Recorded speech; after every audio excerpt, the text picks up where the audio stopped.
सत श्री अकाल, मैं हाँ जसवीर ते चकदे टीवी के प्रोग्राम भख दियां खबरां दे विच तुहाडा स्वागत है। इस प्रोग्राम च कुछ ताज़ा तरीन खबरां दे उत्ते झात पाउने आ, विस्तारत ते सकारात्मक चर्चा की जाती है उन्हां खबरां दे उत्ते और उहदी हकीकत खोल के तुहाडे अगे रखण दी कोशिश रहिंदी है। और इस कोशिश दे विच बकायदा स्टूडियो च मेरे नाल मौजूद रहिंदे ने उगे साहित्यकार ते सीनियर पत्रकार देसराज काली जी जी आया करने आ। मेहरबानी। इस तो इलावा सीनियर पत्रकार राकेश आनंद भी साडे नाल मौजूद रहणगे। नाथ जी तुहानूं भी जी आया करने आ।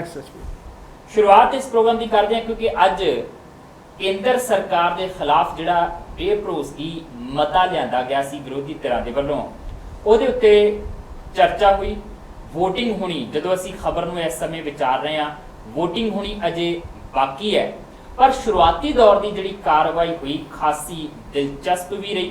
कई तरह के सुनेहे भी इस कार्रवाई ने दिते और इन्हां सुनेहियां दे विचों कई तरह के 2019 नूं लैके नुकते निकल के सामने आए ने। पहला नुकता तां शुरुआत दे विच ही अज सवेरे पता लग गया सीगा कि शिव सेना जिहड़ी कल शाम तक ये कहती रही कि असी सरकार के पक्ष दे विच विप जारी कर दिता गया अपने सांसदां नूं ते बीजेपी के पक्ष दे विच वोटिंग की जाएगी साडे वल्लों। सवेर चढ़दे सार उन्होंने कहता कि भाई असी तो इस बेभरोसगी मते की कार्रवाई दे विच शामिल ही नहीं होना, किनारा कर गए।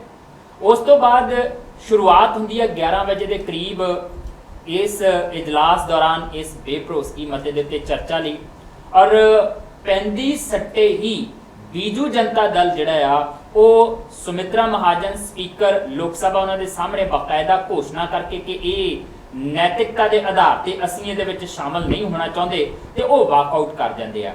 ये दोनों ही पार्टियां बीजू जनता दल ते शिव सेना एनडीए दियां भाईवाल पार्टियां ने, एनडीए दे विच शुमार पार्टियां ने, जिहदे नाल कहा जा सकता है कि भारतीय जनता पार्टी लई ये झटका आ। 2019 दे विच ये पार्टियां दोनों बीजेपी दे नाल खड़दियां फिलहाल नज़र नहीं आ रही। हालांकि नीतीश कुमार होरां ने जरूर बीजेपी के पक्ष दे विच जाण दा ऐलान कर दिता और बाकायदा इस वोटिंग सिस्टम दे विच शामिल होने की भी हामी भरी है। ये चंगी खबर रही। इस तो बाद शुरुआत इस सदन की करते हैं टीडीपी के जयदेव गल्ला सांसद ने, उन्होंने इस मोशन नूं लिआंदा, शुरुआत की भाषण की, खास तौर पर आंध्रा प्रदेश नूं लैके वो फोकसड रहे और उन्होंने यही कहा कि वादा साडे नाल भाजपा ने कुछ होर कीता सीगा पर 4 सालां दे विच उस वादे नूं नहीं निभाया गया। आंध्रा प्रदेश नूं विशेष राज का दर्जा देण दी शर्त दे उत्ते असीं समर्थन दिता सीगा ते उस शर्त नूं पूरा नहीं किया गया क्योंकि आंध्रा प्रदेश दे विचों एक सूबा अलग किया गया, तेलंगाना बनिया सीगा 29वां सूबा इस देश का। वो कहते जदों टुट भज हुई आंध्रा प्रदेश की ते आर्थिक तौर पर खासा घाटा पिया आंध्रा प्रदेश नूं, जिहड़े टैक्सिस इकट्ठे करते थे, जिहड़ी इनकम हुंदी सी उहनूं सट वजी ते जो वादा किया गया सी आंध्रा प्रदेश नूं देण दा उस समय भी आंध्रा प्रदेश नूं कुछ नहीं दिता गया। ऐलान प्रधानमंत्री नरेंद्र मोदी होरां ने उत्थे जाके खास तौर पर आंध्रा प्रदेश बहुत सारे कीते सीगे ते ये दावे कीते सीगे कि आ दिता जाएगा और दिता जाएगा पर कुछ नहीं दिता गया। कुल मिला के वो कहते धोखा दिता गया और तिरुपति बालाजी दे मंदिर दे विच जाके कहते घोषणा की सी इन्हों ने सामना करदे हुए इन्हां दा कि आ किया जाएगा आंध्रा प्रदेश लिए, और किया जाएगा, कुछ नहीं किया। और बाकायदा टीडीपी का एक सांसद जिहड़ा तिरुपति बालाजी की एक तस्वीर भी लैके आया हुआ सीगा और उस समय प्रधानमंत्री नरेंद्र मोदी होरां नूं वो तस्वीर भी दिखाई गई कि भाई इत्थे तुसीं वादा कीता सीगा एक हिंदू होने का दावा करदे हुए हुण भी जरा इस चीज़ नूं ध्यान ना दे लिओ। और गल्ला होरां ने भी कह दिता कि जो आंध्रा प्रदेश नाल तुसीं कीता आ असीं बीजेपी नूं शराप दिन्ने आ कि इस बार बीजेपी 19 दे विच जित नहीं पाएगी। इस दे जवाब दे विच बीजेपी के सांसद ने कहा कि शराप तुसीं बीजेपी नूं की देना, तुसीं तां खुद शापित हो गए जदों कांग्रेस के पक्ष दे विच जाके खड़ गए हो, क्योंकि जिन्ने लोग कांग्रेस के नाल जुड़ते हैं जाके सारे दे सारे चोणां दे विच हार वाली वधदे, जित वाल कोई नहीं वधदा। इस तो बाद वारी आउंदी है खास तौर पर राहुल गांधी की, जिहदे उत्ते मैनूं लगदा कि साडी चर्चा जिहड़ी आ अज इस भख दीयां खबरां दे पहले सैगमेंट की खास तौर पर फोकस रहेगी क्योंकि राहुल गांधी एक वो चेहरा सीगा जिहड़ा इस मोशन दे विच ज़्यादा तौर पर जिहदी उड़ीक की जा रही सी कि की कहंदा आ, किवें कहंदा आ, ਕਿਵੇਂ ਵਿਰੋਧੀ ਧਿਰਾਂ ਨੂੰ ਘੇਰਦਾ ਹੈ, ਕਿਵੇਂ ਸੱਤਾ ਦੇ ਖਿਲਾਫ ਜਿਹੜਾ ਉਹ ਬੋਲਦਾ ਹੈ, ਇਹਦੇ ਵੱਲ ਧਿਆਨ ਰੱਖਿਆ ਜਾ ਰਿਹਾ ਸੀ। ਕਿਉਂਕਿ ਰਾਹੁਲ ਗਾਂਧੀ ਇਸ ਤੋਂ ਪਹਿਲਾਂ ਇੱਕ ਵਾਰੀ ਖੁਦ ਐਲਾਨ ਕਰ ਚੁੱਕੇ ਕਿ ਜਦੋਂ ਮੈਂ ਸਦਨ ਦੇ ਵਿੱਚ ਬੋਲਾਂਗਾ ਤਾਂ ਭੁਚਾਲ ਆ ਜਾਏਗਾ। ਤੇ ਇਸ ਸਭ ਦੇ ਮੱਦੇਨਜ਼ਰ ਜਦੋਂ ਰਾਹੁਲ ਗਾਂਧੀ ਸਦਨ ਦੇ ਵਿੱਚ ਆਣ ਕੇ ਬੋਲਦੇ ਆ, ਇੱਕ ਇੱਕ ਕਰਕੇ ਵੱਖ-ਵੱਖ ਨੁਕਤਿਆਂ ਦੇ ਉੱਤੇ ਸਰਕਾਰ ਨੂੰ ਘੇਰਦੇ ਆ, ਚਾਹੇ ਉਹ 15 ਲੱਖ ਹਰ ਕਿਸੇ ਦੇ ਖਾਤੇ ਦੇ ਵਿੱਚ ਆਉਣ ਦੀ ਗੱਲ ਹੋਵੇ, ਚਾਹੇ ਉਹ ਹਰ ਸਾਲ 2 ਕਰੋੜ ਨੌਜਵਾਨਾਂ ਨੂੰ ਰੋਜ਼ਗਾਰ ਦੇਣ ਦੀ ਗੱਲ ਹੋਵੇ, ਚਾਹੇ ਉਹ ਰਫੇਲ ਡੀਲ ਦੇ ਵਿੱਚ ਹੋਇਆ ਘੁਟਾਲਾ ਹੋਵੇ ਜਿਹਦੇ ਵਿੱਚ ਉਹ ਇਹ ਕਹਿੰਦੇ ਆ ਕਿ ਅਸੀਂ ਕੋਈ 500 ਦੇ ਕਰੀਬ ਦਾ ਜਿਹੜਾ ਪ੍ਰਤੀ ਵਿਮਾਨ ਪ੍ਰਤੀ ਜਹਾਜ਼ ਜਿਹੜਾ ਆ ਉਹ ਸਮਝੌਤਾ ਕੀਤਾ ਸੀਗਾ, ਤੇ ਇਹਨਾਂ ਨੇ ਉਹੀ ਜਹਾਜ਼ ਜਿਹੜਾ ਆ ਉਹ 1600 ਕਰੋੜ ਦੇ ਵਿੱਚ ਖਰੀਦਣ ਦਾ ਸਮਝੌਤਾ ਕਰ ਲਿਆ। ਔਰ ਉਹਨਾਂ ਨੇ ਕਿਹਾ ਕਿ ਪ੍ਰਧਾਨ ਮੰਤਰੀ ਬਿਜ਼ਨਸਮੈਨ ਨਾਲ, ਖਾਸ ਬਿਜ਼ਨਸਮੈਨ ਨਾਲ ਆਪਣੀ ਦੋਸਤੀ ਜਿਹੜੀ ਆ ਉਹ ਨਿਭਾ ਰਿਹਾ। ਇੱਥੇ ਚਰਚਾ ਰਾਹੁਲ ਗਾਂਧੀ ਨੇ ਜੀਓ ਦੀ ਐਡ ਦੇ ਵਿੱਚ ਪ੍ਰਧਾਨ ਮੰਤਰੀ ਦੀ ਤਸਵੀਰ ਦੀ ਵੀ ਗੱਲ ਕੀਤੀ ਹੈ ਨਾਲ ਦੀ ਨਾਲ।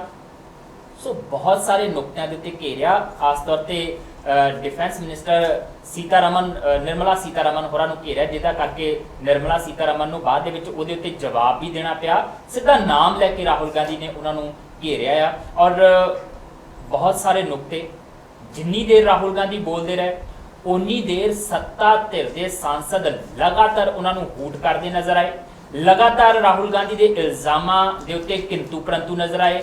ਸੁਮਿਤਰਾ ਮਹਾਜਨ ਨੇ ਕਈ ਵਾਰ ਰਾਹੁਲ ਗਾਂਧੀ ਨੂੰ ਰੋਕਿਆ ਟੋਕਿਆ, ਔਰ ਇਸ ਸਭ ਦੇ ਦਰਮਿਆਨ ਕੋਈ 8 ਮਿੰਟ ਦੇ ਕਰੀਬ ਜਿਹੜਾ ਉਹ ਸਦਨ ਦੀ ਕਾਰਵਾਈ ਨੂੰ ਵੀ ਰਾਹੁਲ ਗਾਂਧੀ ਦੇ ਭਾਸ਼ਣ ਦੇ ਦੌਰਾਨ ਹੀ ਰੋਕਣਾ ਪਿਆ, ਕਿਉਂਕਿ ਵਿਵਾਦ ਬਹੁਤ ਜ਼ਿਆਦਾ ਵੱਧਦਾ ਨਜ਼ਰ ਆ ਰਿਹਾ ਸੀ।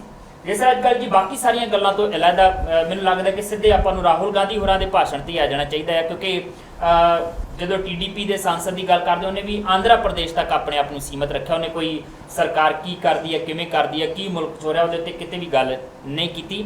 ਰਾਹੁਲ ਗਾਂਧੀ ਹੋਰੀ ਸਮੁੱਚੇ ਰੂਪ ਦੇ ਵਿੱਚ ਗੱਲ ਕਰਦੇ ਆ ਕਿ ਕੀ ਇਸ ਕੇਂਦਰ ਸਰਕਾਰ ਨੇ ਸੂਬਿਆਂ ਲਈ ਕੀਤਾ ਹੈ, ਦੇਸ਼ ਦੇ ਲੋਕਾਂ ਲਈ ਕੀਤਾ ਹੈ, ਤੇ ਕੀ ਹੋਣਾ ਚਾਹੀਦਾ ਸੀਗਾ। ਉਹਨਾਂ ਦੀ ਹੂਟਿੰਗ ਵੀ ਉਹਨਾਂ ਨੂੰ ਲਗਭਗ ਸਾਹਮਣਾ ਕਰਨਾ ਪੈਂਦਾ, ਵਿਰੋਧ ਦਾ ਵੀ ਸਾਹਮਣਾ ਕਰਨਾ ਪੈਂਦਾ, ਔਰ ਕਿਤੇ ਕਿਤੇ ਵਿੱਚ ਕਹਿੰਦੇ ਵੀ ਨਜ਼ਰ ਆਉਂਦੇ ਆ ਵੀ ਤੁਸੀਂ ਜਿਹੜੀ ਹੂਟਿੰਗ ਕਰ ਰਹੇ ਹੋ ਡਰੋ ਨਾ, ਮੈਂ ਡਰਾਉਣ ਦੀ ਕੋਸ਼ਿਸ਼ ਨਹੀਂ ਕਰ ਰਿਹਾ। ਸੋ ਇਹ ਸਾਰੀਆਂ ਚੀਜ਼ਾਂ ਜਿਹੜੀਆਂ ਰਾਹੁਲ ਗਾਂਧੀ ਦਾ ਰੌਂ, ਹਾਲਾਂਕਿ ਆਪ ਹੀ ਐਂਡ ਦੇ ਵਿੱਚ ਇਹ ਵੀ ਕਹਿ ਦਿੰਦੇ ਆ ਕਿ ਤੁਸੀਂ ਮੇਰੇ ਲਈ ਭਾਵੇਂ ਜਿੱਦਾਂ ਦੇ ਮਰਜ਼ੀ ਸ਼ਬਦਾਂ ਦਾ ਇਸਤੇਮਾਲ ਕਰ ਲਓ, ਭਾਵੇਂ ਮੈਨੂੰ ਪੱਪੂ ਕਹਿ ਲਓ, ਭਾਵੇਂ ਜੋ ਮਰਜ਼ੀ ਕਹਿ ਲਓ, ਪਰ ਮੈਂ ਤੁਹਾਡੀ ਇੱਜ਼ਤ ਕਰਾਂਗਾ। ਪ੍ਰਧਾਨ ਮੰਤਰੀ ਹੋਰਾਂ ਨੂੰ ਬਕਾਇਦਾ ਸੰਬੋਧਨ ਹੋ ਕੇ ਕਹਿੰਦੇ ਆ। ਤੇ ਵਿੱਚ ਜਾ ਕੇ ਇੱਕ ਵਾਰੀ ਇਹ ਵੀ ਕਹਿਤਾ ਸੀ ਉਹਨਾਂ ਨੇ ਕਿ ਪ੍ਰਧਾਨ ਮੰਤਰੀ ਹੋਰੀ ਜਿਹੜੇ ਮੈਂ ਸਵਾਲ ਪੁੱਛਦਾ ਪਿਆ ਕਿਉਂਕਿ ਝੂਠੇ ਆ, ਇਸ ਕਰਕੇ ਮੇਰੀਆਂ ਅੱਖਾਂ 'ਚ ਅੱਖਾਂ ਪਾ ਕੇ ਗੱਲ ਵੀ ਨਹੀਂ ਕਰ ਸਕਦੇ। ਇਹ ਬਹੁਤ ਮਹੱਤਵਪੂਰਨ ਦਿਨ ਸੀ ਅੱਜ ਇੰਡੀਅਨ ਪਾਰਲੀਮੈਂਟ ਦੇ ਵਿੱਚ, ਜਿਹੜਾ ਬੇਭਰੋਸਗੀ ਮਤਾ ਉਹਦੇ 'ਤੇ ਡਿਬੇਟ ਅਜੇ ਚੱਲ ਰਹੀ ਹੈ। ਡਿਬੇਟ ਜਦੋਂ ਆਪਾਂ ਇਸ ਖਬਰ ਨੂੰ ਡਿਸਕਸ ਕਰ ਰਹੇ ਹਾਂ, ਇੱਕ ਨੁਕਤਾ ਜਿਹੜਾ TDP ਵਾਲਾ ਜਸਵੀਰ ਉਹ ਜ਼ਰੂਰੀ ਇਸ ਕਰਕੇ ਹੈ ਕਿ BJP ਇਹ ਰੌਲਾ ਪਾ ਰਹੀ ਸੀ ਕਿ ਸਾਡੀ ਸਰਕਾਰ ਨੂੰ ਕੋਈ ਖਤਰਾ ਨਹੀਂ ਹੈ ਜੀ, ਪਰ NDA ਨੂੰ ਖਤਰਾ ਹੈ, ਇਸ ਗੱਲ ਦਾ ਇਸ਼ਾਰਾ ਵੀ ਨਹੀਂ ਸੀ ਕਰ ਰਹੇ ਹੋ ਜੀ। NDA ਦੀ ਸਹਿਯੋਗੀ ਪਾਰਟੀ ਬੇਭਰੋਸਗੀ ਮਤਾ ਲੈ ਕੇ ਆ ਰਹੀ ਹੈ। ਬਹੁਤ ਮਹੱਤਵਪੂਰਨ ਨੁਕਤਾ ਹੈ। ਸ਼ਿਵ ਸੈਨਾ, ਬੀਜੂ ਜਨਤਾ ਦਲ ਉਹ ਵਿੱਚੋਂ ਕਹਿ ਕੇ ਉੱਠ ਕੇ ਚਲੇ ਜਾਂਦੇ ਨੇ ਜੀ। ਸੋ NDA ਦੇ ਵਾਸਤੇ ਕੁਝ ਸਵਾਲੀਆ ਨਿਸ਼ਾਨ ਉਹ ਛੱਡ ਜਾਂਦੇ ਨੇ ਜੀ। ਇਹਨੂੰ ਨੁਕਤੇ ਨੂੰ ਜ਼ਿਆਦਾ ਆਪਾਂ ਡਿਟੇਲ 'ਚ ਨਾ ਵੀ ਜਾਈਏ ਤਾਂ NDA ਲਈ ਇੱਕ ਖਤਰਾ ਮੰਡਰਾਉਣਾ ਸ਼ੁਰੂ ਹੋ ਗਿਆ। BJP ਆਪ ਵਿੱਚ ਕੁਝ ਪਾਰਟੀਆਂ ਇਹੋ ਜਿਹੀਆਂ ਵੀ ਹੈ ਜਿਨ੍ਹਾਂ ਦਾ ਅਜੇ ਪਤਾ ਨਹੀਂ ਹੈ ਉਹਨਾਂ ਨੇ ਵੋਟਿੰਗ ਕਿੱਧਰ ਕਰਨੀ ਹੈ। ਯੈਸ ਉਹ ਵੀ ਹੈ। ਚਲੋ ਉਹ ਤਾਂ ਇੱਕ ਗੁਪਤ ਜਿਹਾ ਹੈ ਮਸਲਾ, ਅਜੇ ਤੱਕ ਬਣਿਆ ਹੋਇਆ ਬਰਕਰਾਰ। ਮੈਂ ਕਹਿੰਦਾ ਇਹ ਤਾਂ ਸਪਸ਼ਟ ਹੀ ਹੋ ਗਿਆ ਨਾ ਕਿ ਭਾਈ ਤੁਹਾਨੂੰ ਸਪੋਰਟ ਕਰਨ ਵਾਲੀ ਇੱਕ ਪਾਰਟੀ ਤੁਹਾਡੇ ਖਿਲਾਫ ਬੇਭਰੋਸਗੀ ਮਤਾ ਲੈ ਕੇ ਆਈ ਹੈ, ਔਰ ਉਹਨੇ ਕਿਹਾ ਕਿ ਤੁਹਾਨੂੰ ਅਸੀਂ ਸ਼ਰਾਪ ਦਿੰਦੇ ਹਾਂ BJP ਜਿੱਤ ਹਾਸਲ ਨਹੀਂ ਕਰੇਗੀ। ਔਰ ਸੈਕੰਡ ਹੈ ਵਿਰੋਧੀ ਧਿਰ ਵਜੋਂ ਜਿਸ ਤਰੀਕੇ ਕਾਂਗਰਸ ਪ੍ਰਧਾਨ ਰਾਹੁਲ ਗਾਂਧੀ ਹੋਰਾਂ ਨੇ ਕੁਛ ਇਸ਼ੂਜ਼, ਜਿਹਨੂੰ ਕੁਛ ਮੀਡੀਆ ਵਾਲਿਆਂ ਨੇ ਸਟਰਾਈਕ ਸ਼ਬਦ ਦਾ ਵੀ ਨਾਂ ਦਿੱਤਾ, ਕਿਉਂਕਿ ਜਿਵੇਂ ਜੁਮਲਿਆਂ ਦੀ ਸਰਕਾਰ ਹੈ ਜੀ। ਇੱਕ ਬਹੁਤ ਅੱਛਾ ਨੁਕਤਾ ਉਹਨਾਂ ਨੇ ਕਿਹਾ ਕਿ ਪ੍ਰਧਾਨ ਮੰਤਰੀ ਚੌਕੀਦਾਰ ਨਹੀਂ, ਭਾਗੀਦਾਰ ਨਹੀਂ। ਬਹੁਤ ਇੰਪੋਰਟੈਂਟ ਇਸ਼ੂ ਹੈ। ਔਰ ਉਹਦੇ ਵਿੱਚ ਉਹ ਰਫਾਲ ਵਾਲਾ ਮਾਮਲਾ ਜਿਹੜਾ ਹੈ ਜੀ ਉਹ ਡਿਬੇਟ 'ਚ ਲੈ ਆਉਂਦੇ ਨੇ ਕਿ ਜਿਸ ਵੇਲੇ UPA ਦੀ ਸਰਕਾਰ ਹੈ ਤੇ ਉਹੀ ਜਹਾਜ਼ ਫਰਾਂਸ ਦੇ ਨਾਲ ਸਮਝੌਤੇ ਤਹਿਤ 500 ਕਰੋੜ ਰੁਪਏ ਦਾ ਖਰੀਦਿਆ ਜਾ ਰਿਹਾ ਹੈ ਜੀ ਤੇ ਉਹੀ ਜਹਾਜ਼ ਜਿਹੜਾ ਹੈ ਉਸੇ ਹੀ ਪੈਟਰਨ ਦਾ ਜਹਾਜ਼ ਜਿਹੜਾ ਹੈ ਉਹ NDA ਦੀ ਗਵਰਨਮੈਂਟ BJP ਦੀ ਗਵਰਨਮੈਂਟ ਜਦੋਂ ਖਰੀਦਦੀ ਆ ਤਾਂ ਉਹ 1600 ਤੋਂ ਵੱਧ ਕਰੋੜ ਰੁਪਏ ਦਾ ਹੋ ਜਾਂਦਾ, ਯਾਨੀ 3 ਗੁਣਾ ਜ਼ਿਆਦਾ, 3 ਗੁਣਾ ਤੋਂ ਵੀ ਜ਼ਿਆਦਾ ਜਿਹੜਾ ਹੈ ਉਹਦੀ ਕੀਮਤ ਵੱਧ ਜਾਂਦੀ ਹੈ। ਔਰ ਉਹਨਾਂ ਨੇ ਬਹੁਤ ਇੱਕ ਸਵਾਲੀਆ ਨਿਸ਼ਾਨ ਕਿ ਜਿਸ ਵੇਲੇ ਰੱਖਿਆ ਮੰਤਰੀ ਕੋਲੋਂ ਇਹ ਸਵਾਲ ਪੁੱਛਿਆ ਜਾਂਦਾ ਹੈ ਕਿ ਇਹ ਇੰਨੀ ਕੀਮਤ ਕਿਉਂ ਹੋਈ ਜਾਂ ਕੀ ਇਹਦੇ ਕਾਰਨ ਨੇ, ਤਾਂ ਉਹ ਜਵਾਬ ਦਿੰਦੇ ਨੇ ਪ੍ਰੈਸ 'ਚ। ਉਹਨਾਂ ਨੇ ਕਿਹਾ ਜਿਸ ਤਰੀਕੇ ਨਾਲ ਰਾਹੁਲ ਗਾਂਧੀ ਕਹਿ ਰਹੇ ਸੀ ਕਿ ਸਾਡਾ ਫਰਾਂਸ ਦੀ ਸਰਕਾਰ ਨਾਲ ਇਹ ਸੰਧੀ ਹੈ ਕਿ ਅਸੀਂ ਇਹਨੂੰ ਗੁਪਤ ਰੱਖਣਾ ਹੈ ਸਾਰੇ ਨੂੰ, ਇਹਨੂੰ ਅਸੀਂ ਲੀਕ ਨਹੀਂ ਕਰ ਸਕਦੇ। ਔਰ ਉਹਨਾਂ ਨੇ ਕਿਹਾ ਕਿ ਮੈਂ ਫਰਾਂਸ ਦੇ ਪ੍ਰਧਾਨ ਮੰਤਰੀ ਨੂੰ ਮਿਲਿਆ ਔਰ ਉਹਨੂੰ ਪੁੱਛਿਆ ਔਰ ਉਹਨਾਂ ਨੇ ਕਿਹਾ ਕਿ ਸਾਡੀ ਇਸ ਤਰੀਕੇ ਦੀ ਕੋਈ ਗੁਪਤ ਰੱਖਣ ਵਾਲੀ ਕੋਈ ਸੰਧੀ ਨਹੀਂ ਹੋਈ ਹੈ। ਸੋ ਇਹ ਬਹੁਤ ਵੱਡਾ ਇਸ਼ੂ ਸੀਗਾ ਸਰਕਾਰ ਦੇ ਖਿਲਾਫ ਜਿਹੜਾ ਹੈ, ਜਿਹਦੇ ਨਿਰਮਲਾ ਹੋਰਾਂ ਨੂੰ ਉੱਠ ਕੇ ਉਹਦੇ ਜਵਾਬ ਵੀ ਦੇਣੇ ਪਏ ਪਰ ਕੋਈ ਜਵਾਬ ਹੈ ਨਾ ਸੀ ਉਹਨਾਂ ਕੋਲ। ਇਸੇ ਤਰ੍ਹਾਂ ਹੀ ਉਹਨਾਂ ਨੇ ਇੱਕ ਇੱਕ ਕਰਕੇ ਜਿਹੜੇ ਇਸ਼ੂ ਲੈ ਕੇ ਆਂਦੇ ਨਾ ਸਰਕਾਰ ਕੋਲ, ਉਹ ਸਾਰੇ ਇਸ਼ੂਜ਼ ਸਾਨੂੰ ਪਤਾ ਹੀ ਹੈ ਉਹ ਬਰਨਿੰਗ ਇਸ਼ੂਜ਼ ਨੇ, ਉਹ ਬਾਰ-ਬਾਰ ਉੱਠ ਰਹੇ ਨੇ। ਉਹ ਡੀਮੋਨੇਟਾਈਜੇਸ਼ਨ ਦਾ ਆ, ਉਹ GST ਦਾ ਆ, ਉਹ 15 ਲੱਖ ਜੇਬ 'ਚ ਪਾਉਣ ਦਾ ਆ, ਉਹ 2 ਕਰੋੜ ਬੇਰੁਜ਼ਗਾਰਾਂ ਨੂੰ ਨੌਕਰੀ ਦੇਣ ਦਾ ਹੈ ਮਸਲਾ।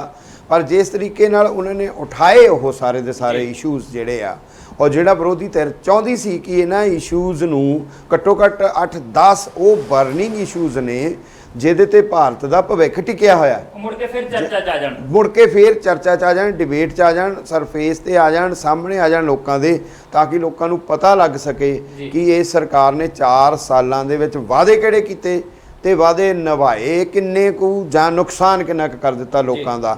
ਸੋ ਉਹ ਚਾਹੇ ਜਿੰਨਾ ਮਰਜ਼ੀ ਵਿਰੋਧ ਕਰ ਰਹੇ ਸੀ, ਸੱਤਾਧਾਰੀ ਧਿਰ ਹੂਟਿੰਗ ਕਰ ਰਹੀ ਸੀ, ਉਹ ਕੋਈ ਨੈਤਿਕਤਾ ਨਹੀਂ ਸੀ, ਪਰ ਇਹਦੇ ਬਾਵਜੂਦ ਵੀ ਉਹ ਆਪਣੀ ਗੱਲ ਰੱਖਣ ਦੇ ਵਿੱਚ ਕਾਮਯਾਬ ਹੋਏ।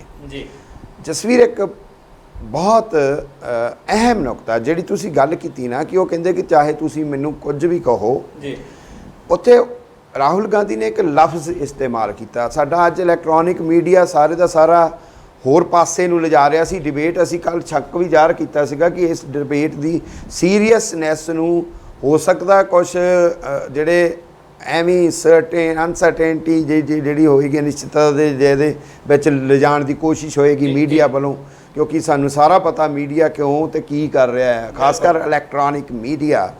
ਤਾਂ ਉਹਨਾਂ ਨੇ ਸ਼ਬਦ ਇੱਕ ਇਸਤੇਮਾਲ ਕੀਤਾ ਕਿ ਮੈਂ ਨਫ਼ਰਤ ਨਹੀਂ ਕਰਾਂਗਾ, ਤੁਹਾਨੂੰ ਮੈਂ ਨਫ਼ਰਤ ਨਹੀਂ ਕਰਾਂਗਾ।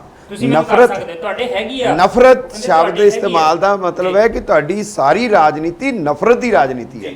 ਤੁਸੀਂ ਮਾਈਨੋਰਿਟੀਜ਼ ਨੂੰ ਨਫ਼ਰਤ ਕਰਦੇ ਹੋ, ਤੁਸੀਂ ਮੁਸਲਮਾਨ ਨੂੰ ਨਫ਼ਰਤ ਕਰਦੇ ਹੋ, ਤੁਸੀਂ ਸਿੱਖਾਂ ਨੂੰ ਨਫ਼ਰਤ ਕਰਦੇ ਹੋ, ਤੁਸੀਂ ਹਿੰਦੂ ਉਹਨਾਂ ਨੂੰ ਤੈਸ ਕਿਹਾ। ਮੈਨੂੰ ਪਤਾ ਲੱਗਾ ਕਿ ਇਹ ਹਿੰਦੁਸਤਾਨ ਹੈ ਕਿ ਹਿੰਦੂ ਕੀ ਹੈ, ਮੈਨੂੰ ਤੁਹਾਡੀ ਪਾਰਟੀ ਦੇ ਰਾਜ ਤੋਂ ਬਾਅਦ ਪਤਾ ਲੱਗਾ ਮੈਨੂੰ ਕਿ ਹਿੰਦੂ ਵੀ ਹੈ ਕੋਈ। ਉਹ ਬਹੁਤ ਅਹਿਮ ਨੁਕਤੇ ਨੇ। ਔਰ ਜਿਸ ਵੇਲੇ ਔਰ ਮੀਡੀਆ ਕੀ ਕਰ ਰਿਹਾ ਕਿ ਉਹ ਆਪਣਾ ਭਾਸ਼ਣ ਮੁਕਾ ਕੇ ਇਹ ਗੱਲ ਕਹਿ ਕੇ ਕਿ ਮੈਂ ਤੁਹਾਨੂੰ ਨਫ਼ਰਤ ਨਹੀਂ ਕਰਾਂਗਾ, ਉਹ ਆਪਣੀ ਸੀਟ ਤੋਂ ਪ੍ਰਧਾਨ ਮੰਤਰੀ ਕੋਲ ਜਾਂਦੇ ਨੇ ਔਰ ਉਹਨੂੰ ਜੱਫੀ ਪਾ ਕੇ ਮਿਲਦੇ ਨੇ। ਹਾਲਾਂਕਿ ਇਸ ਜੱਫੀ ਦੇ ਉੱਤੇ ਜਿਹੜਾ ਸਾਡੇ ਸਮ੍ਰਿਤਰਾ ਮਹਾਜਨ ਵੀ ਜਾਂ ਹਰਸਿਮਰਤ ਕੌਰ ਬਾਦਲ ਹੋਰਾਂ ਦਾ ਵਰਜਨ ਆਇਆ ਉਸ ਤੋਂ ਬਾਅਦ ਸਾਡੇ ਸੰਸਦ ਨੇ ਪੰਜਾਬ ਦੇ, ਮੈਂ ਤਾਂ ਉਹਨਾਂ ਨੂੰ ਥੋੜ੍ਹਾ ਜਿਹਾ ਦੇਖਣਾ ਚਾਹੁੰਦਾ ਹਾਂ। ਔਰ ਉਹਨਾਂ ਨੂੰ ਬੜਾ ਇਤਰਾਜ਼ ਹੋਇਆ ਉਸ ਜੱਫੀ ਦੇ ਉੱਤੇ ਬਹੁਤ। ਉਹ ਕਹਿੰਦੇ ਜੀ ਉਹ ਡਰਾਮਾ, ਉਹ ਮੁੰਬਈ ਚਲੀ ਜਾਣ, ਮੁੰਨਾ ਬਾਈ ਹੈ, ਇਹ ਹੈ। ਬਟ ਮੈਂ ਇਸ ਗੱਲ ਨੂੰ ਨਾ ਦੇਖੋ, ਕਈ ਗੱਲਾਂ ਮੈਟਾਫੋਰਿਕਲੀ ਸੰਯੋਗਵਸ ਐਸੇ ਸੁਨੇਹੇ ਦਿੰਦੀਆਂ ਨੇ। ਇਹ ਕਹਿੰਦੇ ਜੀ ਉਹਨੇ drama, it's A scripted. Okay, ਮੈਂ ਕਹਿੰਦਾ ਜੇ ਇਹ ਸਕ੍ਰਿਪਟ ਵੀ ਆ ਤਾਂ ਭਾਈ ਉੱਥੇ ਜੋ ਬੋਲਿਆ ਜਾਂਦਾ ਉਹ ਵੀ ਸਕ੍ਰਿਪਟਡ ਹੀ ਹੁੰਦਾ ਹੈ। ਤੁਸੀਂ ਵੀ ਸਕ੍ਰਿਪਟਾਂ ਹੀ ਲਿਖ ਕੇ ਲਿਆਉਣੇ ਆ। ਔਰ ਉਹ ਸਕ੍ਰਿਪਟ ਸਾਡੀ ਭਾਰਤ ਦੀ ਜਨਤਾ ਨੂੰ ਜੇ ਦੱਸ ਦਿੰਦੀ ਆ ਕਿ ਭਾਈ ਉਹਨਾਂ ਦੀ ਜੱਫੀ ਵੀ ਇਹਨਾਂ ਨੂੰ ਮਨਜ਼ੂਰ ਨਹੀਂ, ਔਰ ਜੱਫੀ ਜਿਹੜਾ ਗਲੇ ਮਿਲਣਾ ਹੈ ਨਾ, ਉਹ ਵੀ ਇੱਕ ਖਾਸ ਸਿੰਬੋਲਿਕ ਹੈ। ਜਿਸ ਗਲੇ ਮਿਲਣ ਦੇ ਉੱਤੇ ਇਹਨਾਂ ਨੂੰ ਇਤਰਾਜ਼ ਹੈ, ਜਿਸ ਗਲੇ ਮਿਲਣ ਵਾਲਿਆਂ ਨੂੰ ਇਹ ਪਾਕਿਸਤਾਨ ਨੂੰ ਭੇਜਣ ਦੀਆਂ ਗੱਲਾਂ ਕਰਦੇ ਨੇ, ਉਹ ਇੱਕ ਸਿੰਬੋਲਿਕ ਹੈ ਕਿ ਅਸੀਂ ਤੁਹਾਡੇ ਗਲੇ ਮਿਲਣਾ, ਅਸੀਂ ਭਾਈ ਭਾਈ ਵਾਂਗ ਰਹਿਣਾ ਚਾਹੁੰਦੇ ਹਾਂ, ਅਸੀਂ ਨਫ਼ਰਤ ਦੀ ਰਾਜਨੀਤੀ ਨਹੀਂ ਖੇਡਣਾ ਚਾਹੁੰਦੇ। ਉਹ ਇੱਕ ਹਿਡਨ ਏਜੰਡਾ, ਉਹ ਇੱਕ ਅਣਦਿਖਦਾ ਇੱਕ ਐਸਾ ਨਿਸ਼ਾਨਾ ਸਾਧਿਆ, ਔਰ ਜਿਹਨੂੰ ਇਹ ਕਹਿ ਰਹੇ ਨੇ ਕਿ ਉਹ ਜਿਹੜੀ ਜੱਫੀ ਦੀਆਂ ਖਬਰਾਂ ਲੱਗਣਗੀਆਂ, ਉਹ ਜੱਫੀ ਪਾ ਲਈ ਜਾਂ ਉਹਨੂੰ ਮਤਲਬ ਹੋਰ ਪਾਸੇ ਨੂੰ ਉਲਝਾਤਾ। ਉਹ ਜਿਹੜੇ ਇਸ਼ੂਜ਼ ਨੇ, ਬਲਕਿ ਮੈਂ ਕਹਿੰਦਾ ਜਿਹੜਾ ਨਫ਼ਰਤ ਵਾਲਾ ਸ਼ਬਦ ਕਹਿਣਾ ਔਰ ਜੱਫੀ ਪਾਉਣਾ ਜਿਹੜਾ ਹੈ, ਉਹ ਡਾਇਰੈਕਟਲੀ ਇਹਨਾਂ ਦੀ ਨਫ਼ਰਤ ਦੀ ਪੋਲਿਟਿਕਸ ਦੇ ਅਗੇਂਸਟ ਇੱਕ ਐਕਸ਼ਨ ਸੀ ਜੀ। ਪਰ ਇੱਥੇ ਮੈਂ ਬਹੁਤ ਮਹੱਤਵਪੂਰਨ ਇਹਦੇ ਵਿੱਚ ਐਡ ਕਰਨਾ ਚਾਹੁੰਦਾ, ਕਿਉਂਕਿ ਰਾਹੁਲ ਗਾਂਧੀ ਇੱਥੇ ਇੱਕ ਗੱਲ ਇਹ ਵੀ ਬੋਲਦੇ ਆ ਕਿ ਮੈਂ ਬੀਜੇਪੀ ਦਾ ਧੰਨਵਾਦ ਕਰਨਾ ਚਾਹੁੰਦਾ, ਮੋਦੀ ਸਾਹਿਬ ਦਾ ਧੰਨਵਾਦ ਕਰਨਾ ਚਾਹੁੰਦਾ, ਨਾਲ ਆਰਐਸਐਸ ਦਾ ਧੰਨਵਾਦ ਕਰਨਾ ਚਾਹੁੰਦਾ। ਮੈਨੂੰ ਦੱਸ ਦਿੱਤਾ ਹਿੰਦੂ ਕੀ ਹੈ, ਮੈਨੂੰ ਦੱਸ ਦਿੱਤਾ ਸ਼ਿਵ ਜੀ ਕੀ ਹੈ, ਮੈਨੂੰ ਇਹ ਵੀ ਦੱਸ ਦਿੱਤਾ ਕਿ ਕਾਂਗਰਸ ਕੀ ਹੈ, ਤੇ ਮੈਨੂੰ ਹੁਣ ਜਿਹੜਾ ਹੈ ਨਾ, ਤੁਹਾਡੇ ਵਿੱਚ ਵੀ ਕਾਂਗਰਸ ਪੈਦਾ ਕਰਨ ਦਾ ਮਾਦਾ ਮੇਰੇ 'ਚ ਪੈਦਾ ਹੋ ਗਿਆ, ਮੈਂ ਤੁਹਾਡੇ 'ਚ ਕਾਂਗਰਸ ਪੈਦਾ ਕਰਾਂਗਾ। ਉਹਨੇ ਇਹ ਗੱਲ ਕਹਿਤੀ ਕਿ ਮੈਂ ਬੀਜੇਪੀ ਵਾਲਿਆਂ ਦੇ ਮਨਾਂ ਦੇ ਵਿੱਚ ਕਾਂਗਰਸ ਪੈਦਾ ਕਰਾਂਗਾ। ਇਹ ਬਹੁਤ ਮਾਇਨੇ ਰੱਖਦੀਆਂ, ਬਹੁਤ ਮਹੱਤਵਪੂਰਨ ਗੱਲਾਂ ਸਨ। ਇਹੋ ਜਿਹੀਆਂ ਗੱਲਾਂ ਨੂੰ ਜਿਹੜਾ ਉਹ ਕਿਨਾਰੇ ਕਰ ਦਿੱਤਾ ਜਾਏਗਾ, ਚਰਚਾ ਨਹੀਂ ਲਿਆਂਦਾ ਜਾਏਗਾ। ਬਹੁਤ ਵੱਡੀ ਗੱਲ ਸੀ ਇਹ, ਮੈਚਿਓਰਿਟੀ ਵਾਲੀ ਗੱਲ ਇਹਨੂੰ ਆਪਾਂ ਕਹਿ ਸਕਦੇ ਹਾਂ। ਤੇ ਇੱਕ